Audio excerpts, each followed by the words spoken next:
Hello grade 8, this is a video on your electromagnets experiment. This is my equipment setup.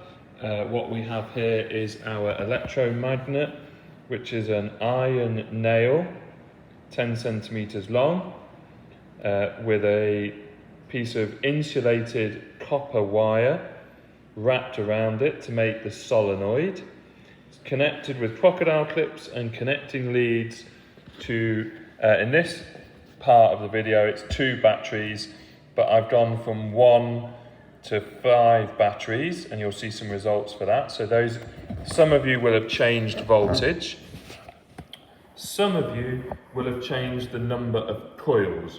Right now there are 50 coils on there, and I have a voltmeter connected in parallel over the power supply. So the power supply is two cells connected together by this lead in the middle, and then the wire comes out of one side and to our electromagnet, then it goes back in the other side.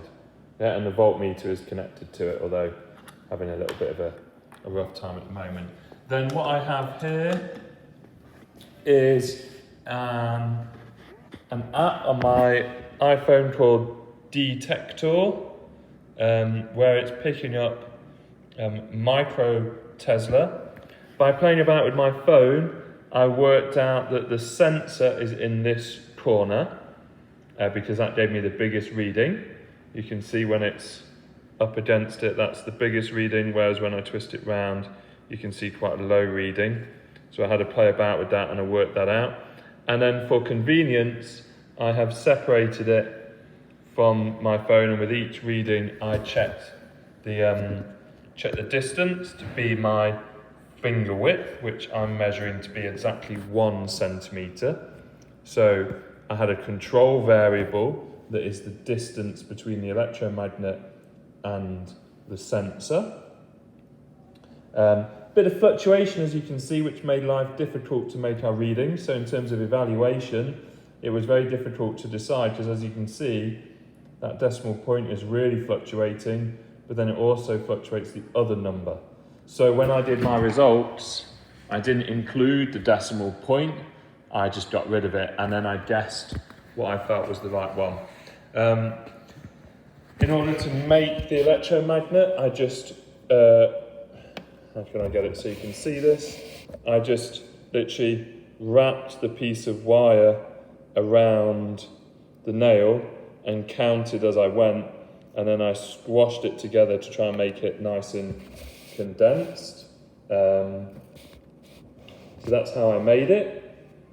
So you can attempt to do a circuit diagram for that, for your experiment in the diagram part. You could alternatively, an alternative method to the detector app is to look at how many paper clips if you're not seeing this, how many paper clips our electromagnet can hold. That's one way of doing it. But you'd basically only get answers between like 1 and 4, so it's not as good. What we get with this is a bit more precision to our answer, whereas the paper clips method isn't very precise. That's just some equipment turning off.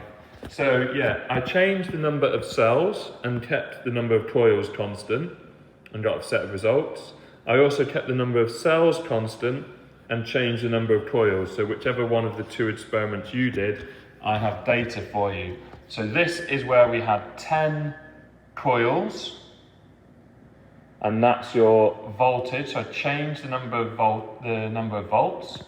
There is 1 cell, 2 cells, 3 cells, 4 cells, and 5 cells, and then I repeated my results.